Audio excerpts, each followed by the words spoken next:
welcome. Hello. Thank you so much for joining us this afternoon for our first ever Guild-Free Book Club meeting. We're thrilled to have all of you here.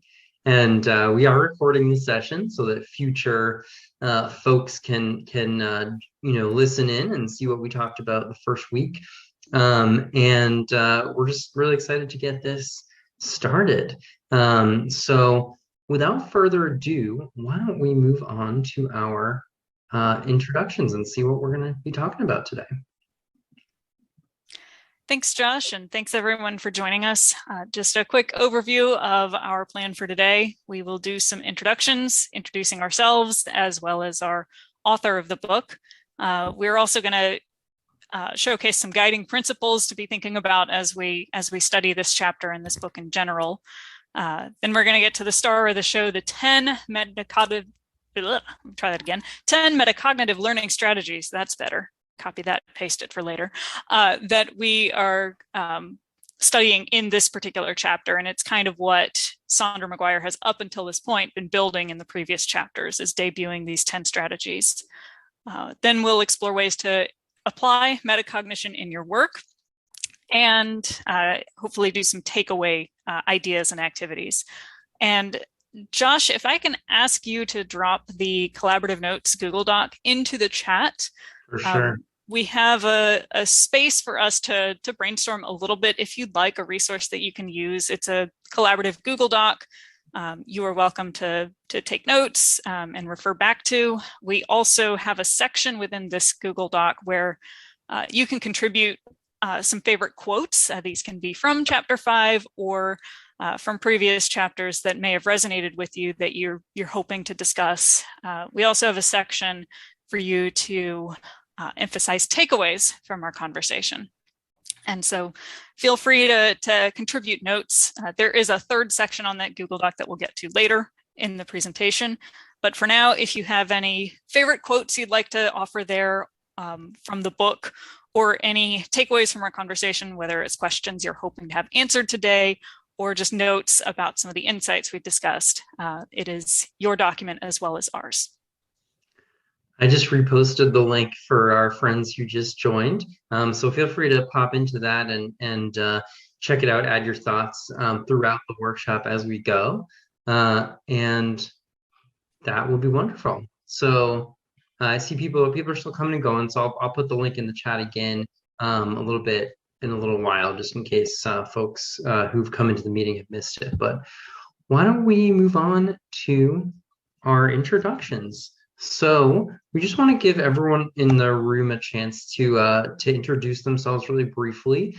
We are very excited to have not only Wentworth folks, but also folks from other colleges of the Fenway institutions joining us today. So love to hear who you are and what you do, and hear what sparks your curiosity about metacognition, the topic of chapter 5 that we'll be talking about. And is there anything in particular that you're hoping to share today? Maybe you read the chapter and had some really cool ideas or reflections about how it relates to your work or experiences you've had in the past, or anything you're hoping to gain today, something you'd like, a question maybe you've been struggling with that you'd like to get the opinion of others on, or at least, bounce some ideas around. So I'll start off, and then I have the participant list up. So I'll just kind of go down the participant list and invite people to share, to introduce themselves. So my name is Josh Luckins, and I'm an instructional designer here at the Wentworth Institute of Technology within the Teaching and Learning Collaborative. My colleague Megan and I decided to put this this series of workshops together based on this book. We were just really inspired by a book club that we did within our little group, and we were like, let's do something similar with a new book and open it up to the broader community. And metacognition for me is just a really amazing tool to get people empowered to be in control and kind of drive their own learning. Anything in particular I'm hoping to gain today is just all of your perspectives and get to connect with you all and see where you're all coming from.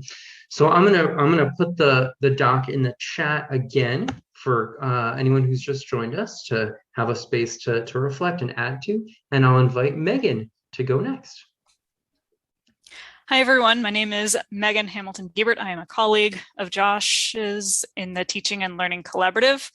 I am an instructional designer, but I'm trained in health education, and I have a bit of a teaching background in that as well. I'm eager to make friends on the College of the Fenway, so I'm excited to our non-Wentworth folks who are here today. And I'm here mostly because I'm a books first sort of person. I'm not going to lie, when Josh suggested we should read this, I wasn't quite convinced I would be interested in metacognition, but I've since read the book, and I'm starting to see the benefits, and I'm reflecting on my own learning in how metacognition can really help students once we, kind of put a name to the study strategies and metacognitive techniques that we're promoting to them. And my biggest interest today is hearing from y'all and gauging your passion and excitement for this, and seeing how we can channel that into action for the sake of our students. Thanks, Megan. I'm just going to go up the participant list as I see it. So, Tom, would you like to introduce yourself? Sure. Hi. So my name is Tom Batcho. I'm in the Success Studio at Wentworth. My role involves coordinating the tutoring programs at Wentworth, supervising the tutors, and part of my interest is related to that. I think, it's interesting both. These things are interesting intrinsically, but it's also interesting to think about how to relate it to students, and then also for me, it's interesting to think about how do I relate it to tutors in a way that they could, implement it or relay it to students. And so there's kind of a few layers for me, like thinking about that. Awesome. Thank you, Tom. Tess. Hello, Tess Akshevsky, and I'm with the Teaching and Learning Collaborative here at Wentworth as well. I am always fascinated by metacognition, and I feel like every time I come and touch the topic, it really makes me think differently about what I'm doing, either teaching Wentworth students or facilitating any kind of workshop I do with faculty and staff, as well as myself as a learner. So I saw Saundra McGuire speak at Colleges of the Fenway several years ago, and have her book and have read through it and really enjoyed, sort of looking at it again. So I'm really interested in learning about, how we're all applying it, and just sort of getting more inspiration myself. Thank you, Tess. Rita Marie.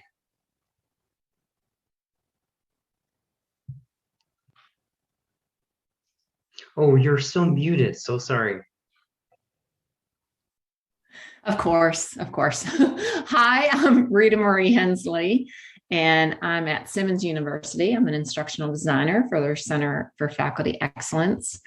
So I am always looking for ideas to share with instructors. I also teach classes here and there. And so whenever I hear metacognition, I just think it's such an important tool to use. So I always want to learn more about it. I'm always trying to find ideas. I particularly love the reading strategies that she shared, because I'm a former English teacher. So anytime with reading and how I can help students with their reading, I'm always interested in that. Thank you so much, Rita Marie. I also was a former English teacher, so lovely to have a colleague in the room. Good. Ariel. Hi there. My name is Ariel Lesnick. I, like Tom, am coming from the Success Studio wing over at Wentworth. And my role involves academic support with Tom, as well as student accessibility services. And the whole time I was reading the chapter, I was thinking of kind of both components. Like Tom said, I was thinking about, ways like that tutors could be most effective in reaching, meeting their students where they are. But I was also thinking about just kind of the work we do with accommodations in the office. And, accommodations are just like one piece of the puzzle. And I was thinking so much about how, we could be using, let's say a student gets notes from another student, how they could be using those notes based on the skills I was reading about, things like that. It was really, really exciting. And I'm also on another College of the Fenway meeting later today with folks from different accessibility and disability services offices. So I didn't know this was going to be that too. I'm so amped, excited to see some neighbors. That's awesome. Yeah, us too, especially in such a time of virtual life. It's nice to get connected with folks. Mel. Hi, thanks, Josh. I'm Mel Henriksen. I'm on the applied math faculty at Wentworth. I read this book over the summer, I think. There was a guest speaker at one of the faculty days that mentioned it, and I was kind of intrigued by it. And then I've been discussing with one of my colleagues about how we can implement this, at least pieces of it. I'm particularly interested in her discussion of Bloom's taxonomy and how to make students aware of that and to think about kind of what level they're operating in. So I find that fascinating. And someone else just mentioned the portion of this chapter, the first part about the reading, which I thought was really convicting because I did away with the textbook in my courses a few years ago, and I'm rethinking that strategy. Wonderful. Thank you so much, Mel. And Megan and I offered a workshop during faculty days that we can make the recording is available. We can send that link out where we talk a lot more in depth about that Bloom's taxonomy piece. And feel free to check that out. And also feel free to bring it up in this discussion and in future discussions as well. Marla.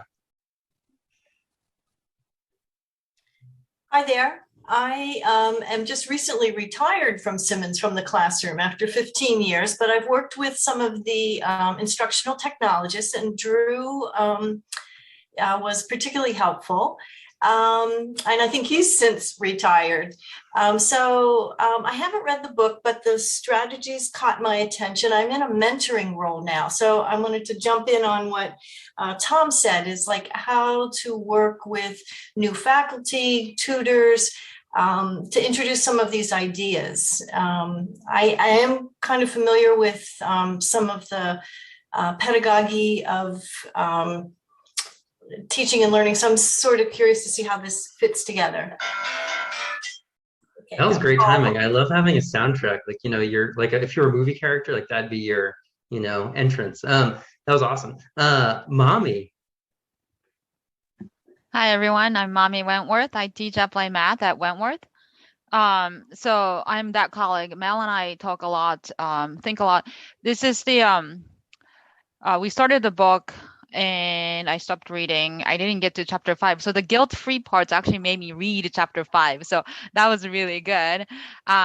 We are recently doing this correction and reflection forming class where students are to go back to their mistakes, think about what went wrong, why things went wrong, how do you correct it, and how do you change your behavior in the future so that you don't make these mistakes. And I made sure to use the term metacognitive learning strategies instead of study habits. I think at least students think that's cooler. So I'm hoping to really change their behavior. I want to know how to do it. So this is really exciting.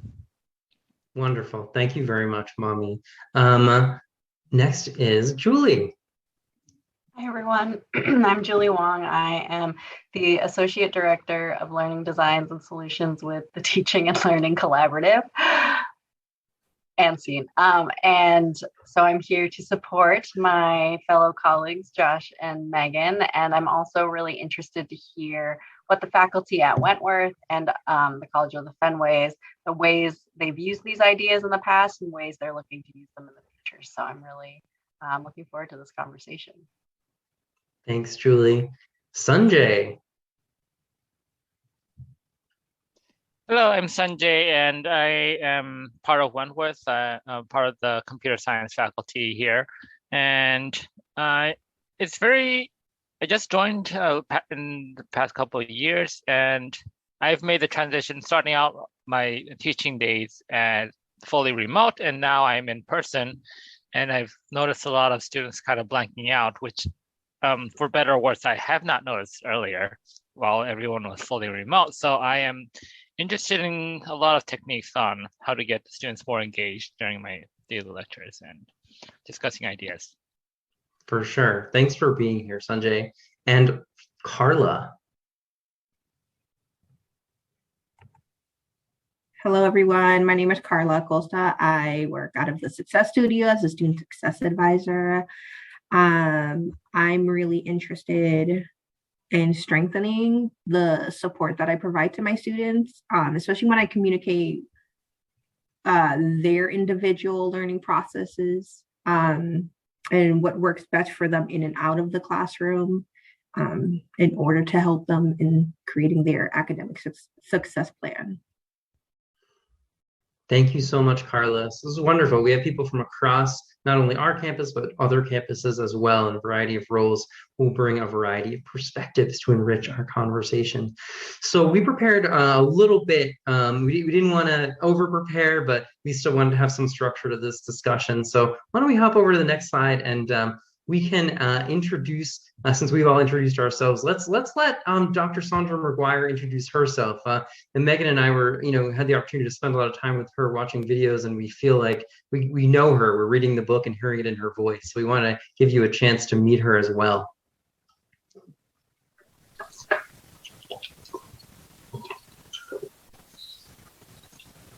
Teachers tend to think that if a student has not done well on the first two exams, they probably are not very capable in the subject. I used to think the same thing. If I had a student who flunked the first two tests in organic chemistry and they came in to see me, I would want to know what's your backup plan. I know you thought you were going to be a neurosurgeon, but if you can't pass these first two tests in organic, you obviously are not going to get to medical school. I now no longer believe that because I have seen, I now understand what to teach students, how to teach them to focus on the concepts, how to determine whether they understand what they think they understand or whether they don't. And because I've personally seen students go from the 20s, 30s to 80s and 90s in a couple of weeks, now I understand that it's very important to have a faculty member who can instill confidence in the student that they can excel, and they know that the faculty member cares about their success and their ability to really thrive in the course. And I find that when people learn about this, they're very willing to try it. And I now get correspondences from faculty all over the country saying, I tried this, and I find that students who are failing are now doing very well. Sorry a little about that. hard to hear that, yeah. Did folks have a hard time, hearing that? Yeah, maybe we'll try it. Try and make sure that the sound gets shared and do the tech again for next time. But we can send out a link to that webpage where the video lives. There's a couple videos of her, and hopefully you just got a sense of her her kind of inspiring personality. Basically, she said, in her first decade or so as a professor, she didn't have growth mindset. She was like, oh, student didn't do well in the first exam, then, well, you're probably not going to be get into med school, and maybe what's your backup plan? And then after learning a lot of these strategies, she was like, I no longer believe that to be the case, because I've seen it, student who got a 50 on the first exam get a 90 on the next one, just having learned a little bit more how to learn more effectively. And now I see all students as having the potential to succeed. And so that's one of her guiding principles, is that growth mindset and believing that every student is capable of success in their chosen course and discipline. So she begins her book with this really interesting question. So let's have a look at this question she asked. She asked, why have I begun this book focusing on facilitating student learning rather than on strengthening teaching skills? Why focus on what students are doing rather than what you as faculty are doing? Because this is a faculty-facing book. So why do you think she does that? Any ideas from our friends in the group?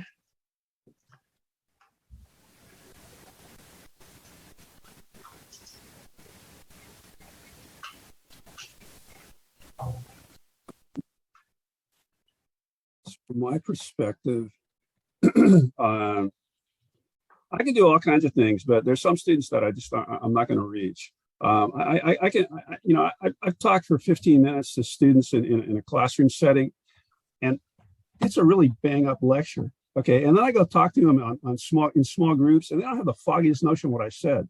But then when I talk to them one-on-one and it's kind of a teachable moment, then they kind of get it. And so I'm increasingly convinced that, I could stand up there and deliver a dynamite lecture or just drool, and it's not going to make that much difference. What's going to make a difference is that if the students are really embracing a strategy that works for them. So I think focusing on how to get students to think differently about how they learn is the way to go. So I think that's why she did.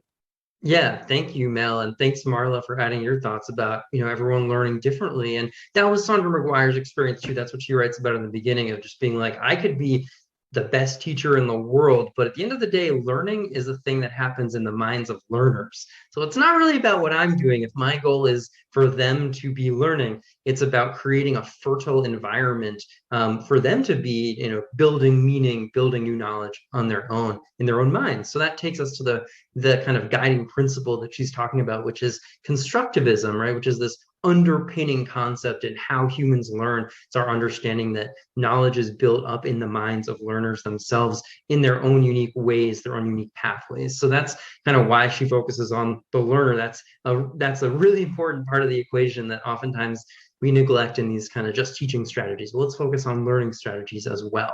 So her other guiding principle is, how do we do that? How do we, enact constructivism in the classroom? And active learning is kind of the main strategy that underpins all these 10 metacognitive strategies. They're all active. They're all making students the ones who are the ones doing the thing, actively making meaning and building that knowledge in their own minds. She has this great quote about this using an analogy. So let's have a look at that.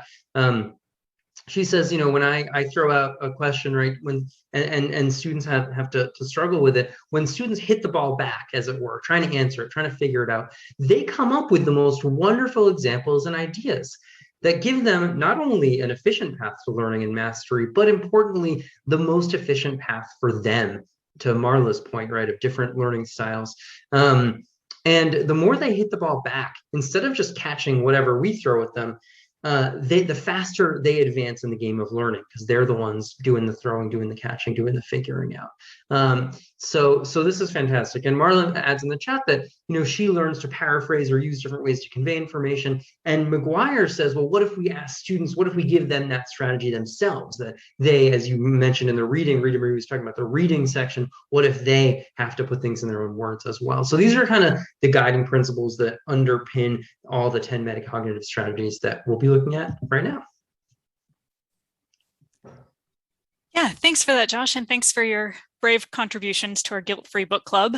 For the kind of grand debut now of the 10 metacognitive learning strategies featured in this chapter, they are numbered in our collaborative notes in the order that McGuire presents them. Josh and I have attempted to classify them a little bit differently. We've kept the same numbers, but just kind of chunking them based on like with like. And we saw the first 4 strategies are primarily reading strategies, previewing the text before you read it, preparing for active reading as opposed to passive reading or just staring at the page and hoping you absorb the information. Paraphrasing, which I believe Marla mentioned in the chat as a strategy as well. So looking at the text and translating it into your own words, and then reading actively, how to maintain active reading strategies. The other chunk of strategies that, as Josh and I classified them, relate to active meaning making. So translating that information into something that has meaning behind it, and doing homework problems without using the solved examples as a guide is a big step in this, especially for some of the mathematics professors that are in our room today. Challenging students to wrestle with the problem. How far can you get without looking at the guide as you navigate through the problems? It can help to make meaning if you're teaching the material to a real or imagined audience. I think Saundra McGuire mentions if you've got a group of stuffed animals you can talk to, go for that. If you have colleagues or classmates, you could try to practice the material on whatever works, whatever's available. And then another part of that active meaning making is creating practice exams. And it's interesting, I actually, as I'm reading this book, I'm remembering some of the learning strategies I had when I was in the classroom. And I do remember getting that tip from a professor of, if I were designing the test, what questions would I ask on this test? Can I come up with my own practice questions to prepare for it? The third category we sort of embraced is study practices. So using the textbook, even if it's not required, many students may not realize the value of the textbook as a reference source and as a comprehensive source of information on these relatively new topics. There's a practice of going to class and taking notes by hand. There is a little bit of research indicating that taking notes by hand can actually help with the paraphrasing and help with committing to memory. So the strategies sort of supporting each other there. And then working in pairs or groups as well, similar to that, teaching the material to a real or imagined audience, working with pairs or groups to kind of teach each other within the group how far you know and how much you still need to know. So these are the 10 strategies. We've used the numbers that McGuire used, but just rearranged them slightly differently. And right now I'd like to hear from y'all a little bit. Pick a strategy or a strategy grouping. I'd like to hear from you. How would you find ways to expand upon the strategy or think of an example of the strategy or strategy group in action?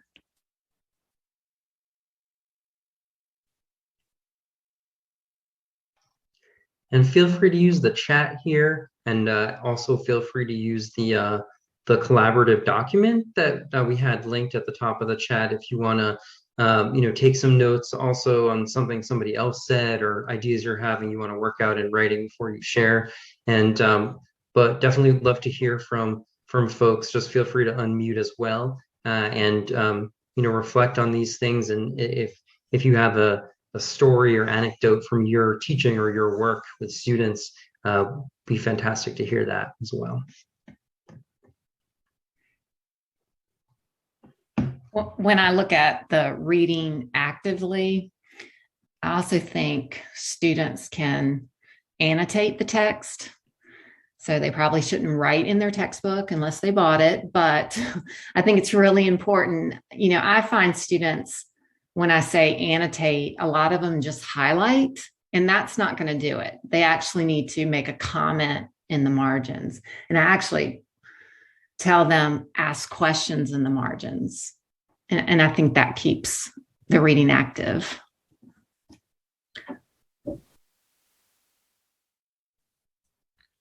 I like that, just that, restating it a slightly different way to help them think about what do you actually mean by that when you say reading actively, giving them those concrete examples of what they should do. And I apologize, I think I interrupted someone, so I'll go back on mute. I think too, what that made me think of is also making connections in the margins. So, if I'm able to connect the material to something else that I know, or something I'm wondering about, whether it's within the book or something else, those are the kinds of notes I tend to make.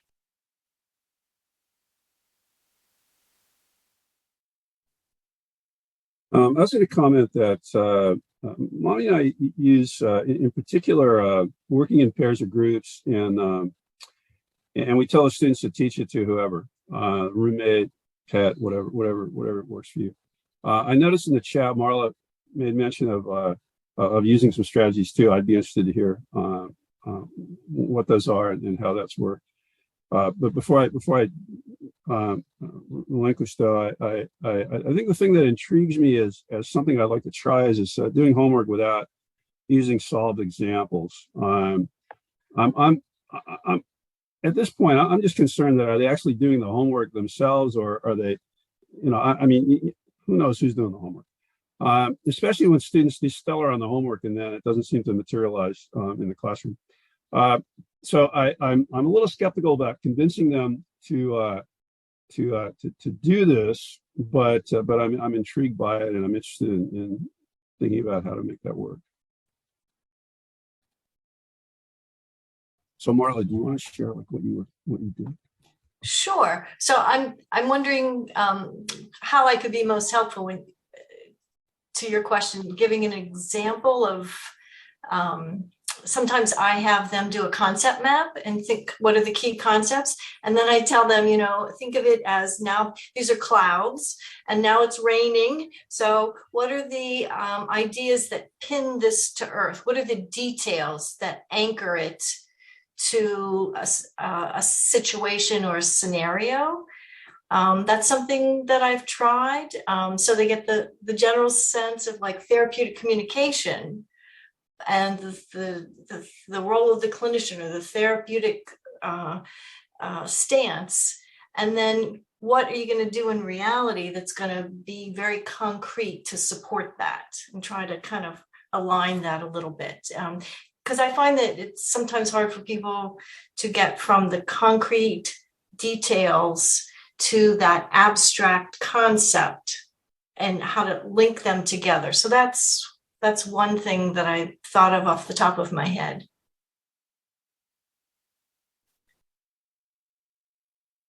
I hope it's helpful.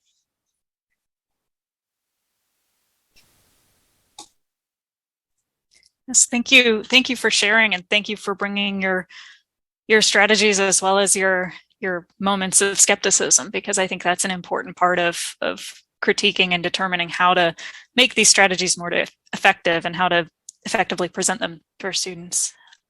Any other thoughts, insights, questions about these learning strategies? Yeah, there was one that, sorry, Sanjay. Okay. One thing for me that also gave me a bit of like unease was the use the textbook, even if it's not required section. I think so full disclosure, I'm married to an academic library director. And something that she works on and thinks about a lot are open educational resources, and reading Dr.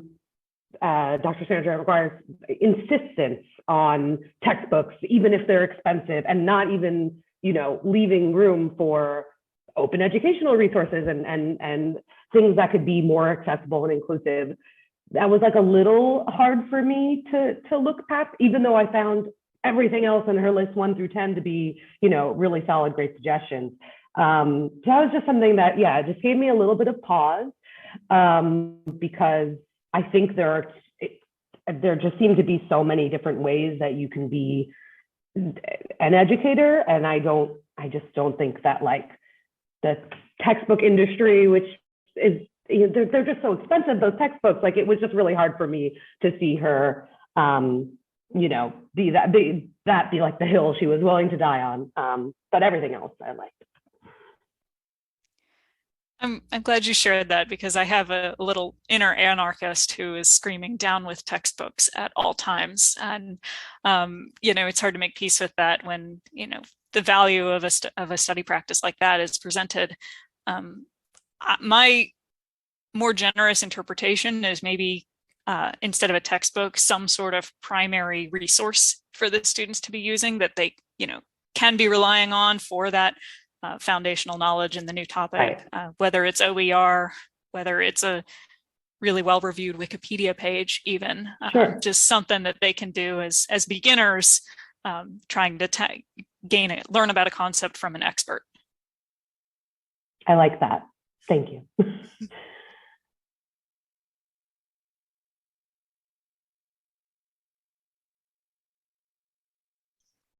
Sanjay, were you going to share something? Yeah, so I completely have that a similar thought on textbooks. If we talk about traditional textbooks, then I'm a little iffy on them. They're just way overpriced compared to the content they have, and a lot of them are not subpar. However, I've been trying to teach through slides only for a few semesters, and I've noticed that a lot of the students, if you try to rely on course notes only, they will have certain holes that you, as an instructor, are not able to anticipate until you've taught that same course over a long period. So if we're going to expand the definition of textbook to be any kind of long form document, a blog post, even if written by a accomplished scholar might be another example of a textbook that I think would be useful for the students to dig in and read, even if it's not just a regular traditional Deadwood textbook.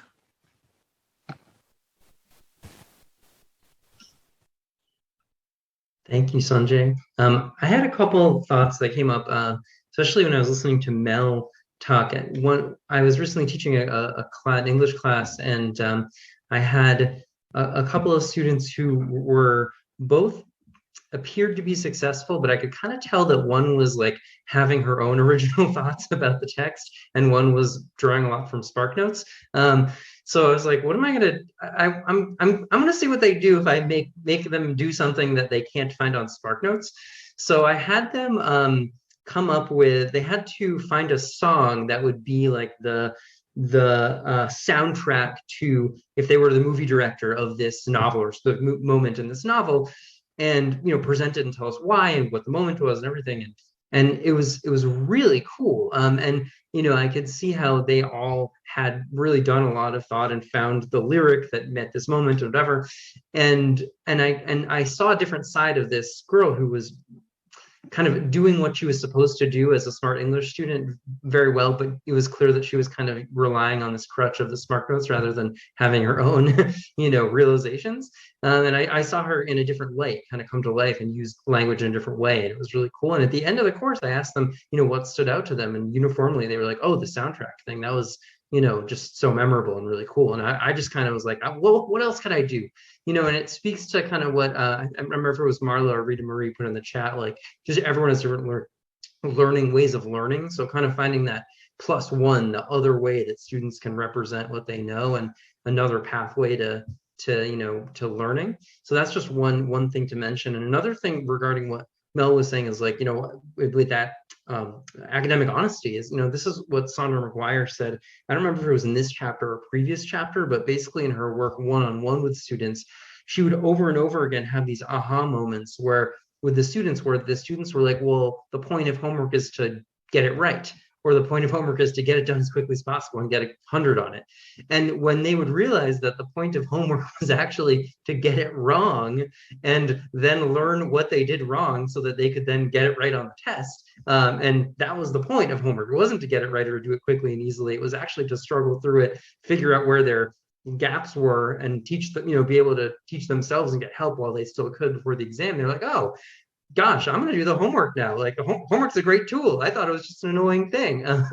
And so obviously that's not, you're not going to have that with every student every time, but it sounded like that she had those moments quite regularly. So if there's ways to use these strategies to just help students see in a new light, maybe that'll empower them to take some more ownership over their own learning processes. So before we move on to we're going to do another a quick breakout room. Any other thoughts about these strategies or anything anyone wants to share? All right.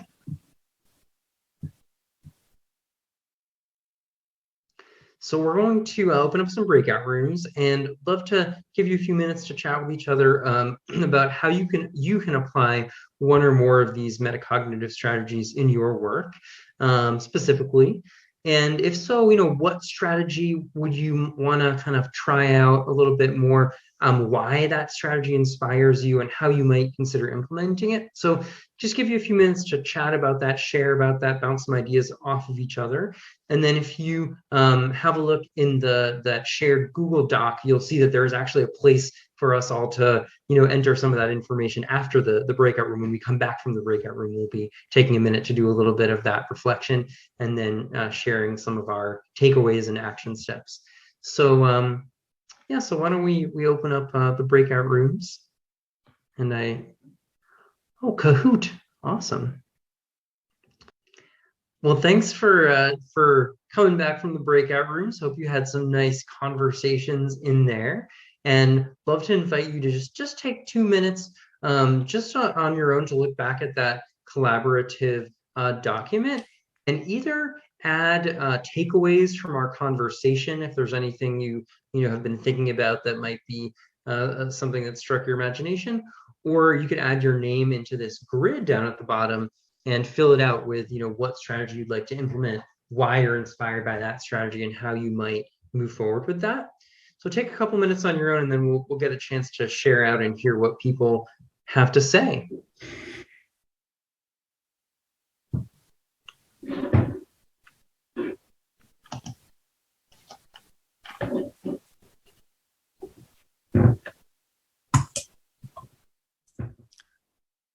While you are writing, just as a fun fact, the what, why, how structure was a structure that I encountered later on in the book as a teaching strategy you can later give to your students, giving them that loose framework of what it is, why you're interested in it, and how you'll move forward with it.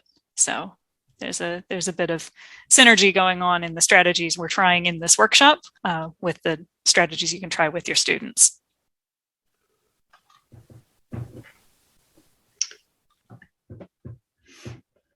Also to note that in that same document, a little bit further up, there's something called additional resources. We just put a link to that video, Strategies to Teach Students How to Learn, which is where we found that video of Saundra McGuire. So there's a couple of videos actually on that site from AQ if you want to have a closer look at the videos or just read a bit more about her work.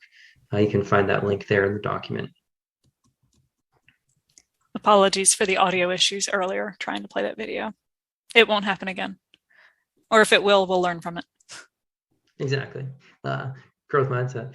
So yeah, at this point, we'd love to just open it up to the floor and just hear what you all had to say in your discussion groups or what you're kind of thinking about in terms of applying this moving forward in your work at your institution.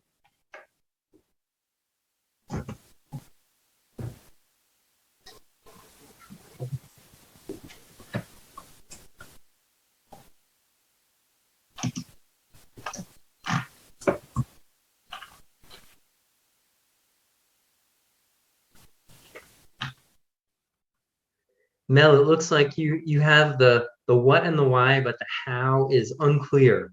Do you want to tell us about that? Well, it's so unclear, I can't tell you. I don't know.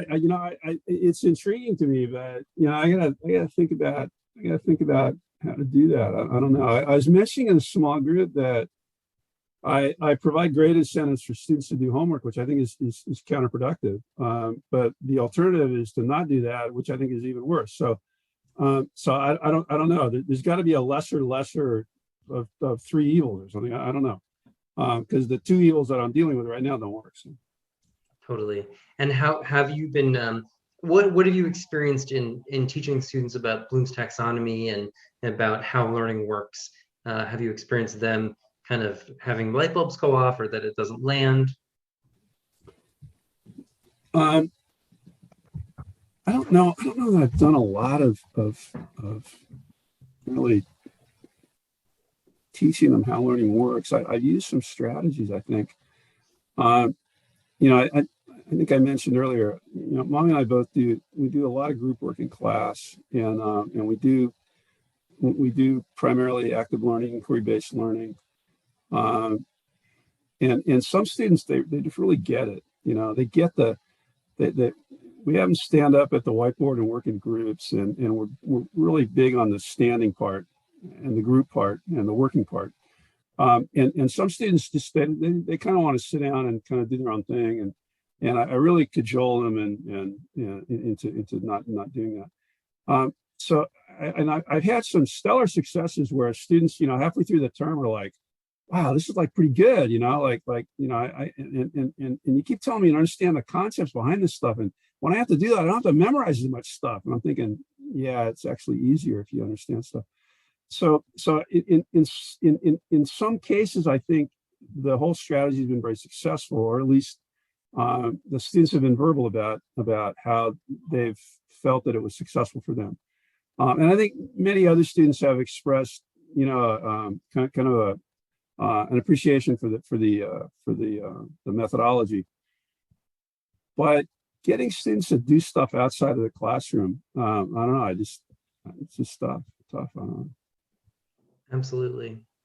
It makes a lot of sense. And I think that something that Saundra McGuire would stress is just the potential efficacy of allowing them to see how their own learning works and how they could find more success through taking more initiative and responsibility over their own learning process. And so I think in her book she has, some strategies for how to do that and how to teach students about how learning works. And we can obviously talk more about this at another time, but I'd love to open it up to the group. Does anyone else have any other thoughts about the challenge that Mel and Mommy are facing, or any other parallel stories that might help shed some light on this issue?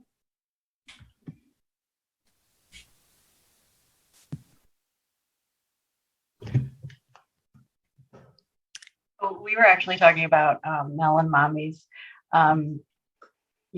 quandary with doing the homework without using examples in our section 2, and we gave a few suggestions around maybe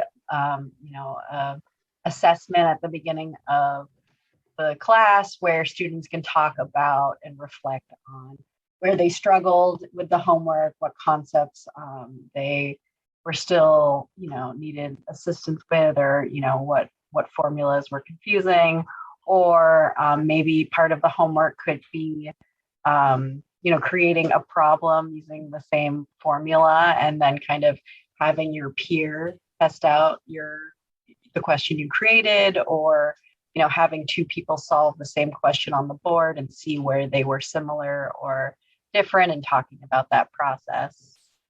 Those were a few of the things that I think we threw out. Am I forgetting anything, Mel or Ariel?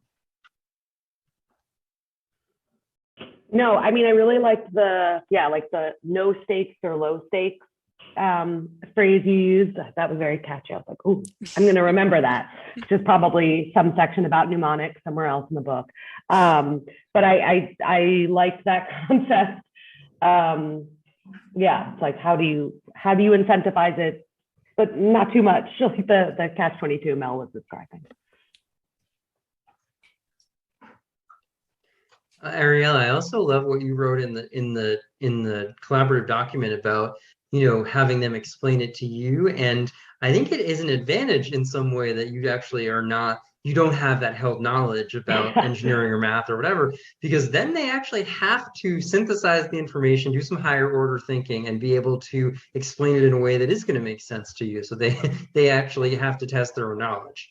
I know. I keep working in, this is not my first technical institute kind of role, and I'm drawn to the exact opposite student that I was. So yeah, I think it helps.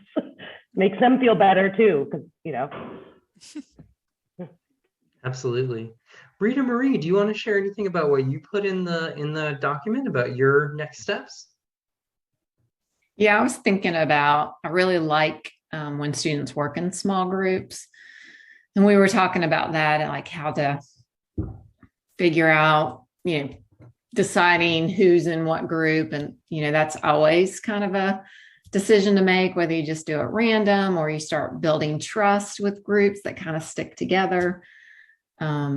But I do think the whole divide and conquer, just because I always have in my mind, how can they conquer the reading? Because it's always so much for students. And so I think in the book, she even kind of suggests this divide and conquer, but then she kind of says, but beware, because you got to make sure you learn all the parts, not just your part. But then if you are actually teaching it to the group, hopefully they're listening to you, and they're getting all the parts. But I think that would help with conquering when it's a lot of reading. So absolutely. And that's where a jigsaw type strategy can be effective at getting a group to really develop that ability to teach it to others, and then sending them out and working in those groups of mixed students, so they have multiple voices on each topic. Sanjay, what did you and Tess talk about in your breakout room? So we mainly talked about the how to use a textbook in the classroom. So textbooks can be very helpful, but a lot of textbooks are very, very wordy as well. If I assign a chapter, it's going to be far too much for a lot of students, and a lot of students will just kind of gloss over, okay, you told me to read, and they'll try to minimize the time at the best they can. For example, I've seen students, if I ask them, hey, read this chapter and look about, try to define what this term is, and what they'll do is they'll use a search function, look for that term, and then just kind of read around it instead of looking at how the chapter actually builds up. So we were talking about some strategies on how to make it less daunting, because the textbook is like this giant tome, and a lot of students are not, they're intimidated by the textbook. Definitely. And I'll just end with an anecdote from Saundra McGuire from a previous chapter. She says her daughter works as a physician and a professor of medicine, and she was doing rounds with a resident, a medical student, and basically it was, the question came up, kind of pregnant woman take a pseudoephedrine or something like that. And so she, the professor's like asked her student, well, what do you think? And the student, picks up their phone and they Google the answer from, their medical what to app, and they came up with the right answer. No, they shouldn't take it. And she's like, oh boy, why should they not take it? And they had no idea. They're like, well, because the apps told me no. I mean, she's like, her head's gonna explode. She's like, you're a physician. I could ask my 8-year-old to Google the question for me. I need you to understand the science behind this, so that when you face a new problem, you can come up with a new solution. She's like, it has to do with vasodilation, and we don't want that to happen. Whatever. And the student's like, oh yeah, of course. So there's all these cases in which just being able to control F or whatever, Google the answer, is not going to help you in the real world. It's not going to help you when you're faced with a real problem. So getting students to understand why they need to understand, as Mel said, what's behind the problem, not just that problem, but the principles behind it, is key. And if we invite them in to that conversation early on of how learning works, why we're doing this the way we're doing, maybe we'll have some impact on their motivation and their behavior, which I think is the topic, incidentally, of one of our next chapters. So our next meeting is going to be in a month on March 4th. Hopefully you'll be able to join us. The links should go out to everyone. And feel free to connect with us anytime if you want to talk about these or other things related to teaching and learning. We are here for you. And one other pitch, I'm going in tomorrow to an freshman engineering class, and I'm going to do a 15-minute presentation at the top about Bloom's taxonomy, metacognition, and all of these things, kind of based on what we did in our session that Mommy was at in the faculty days, where we talked more about kind of how learning works.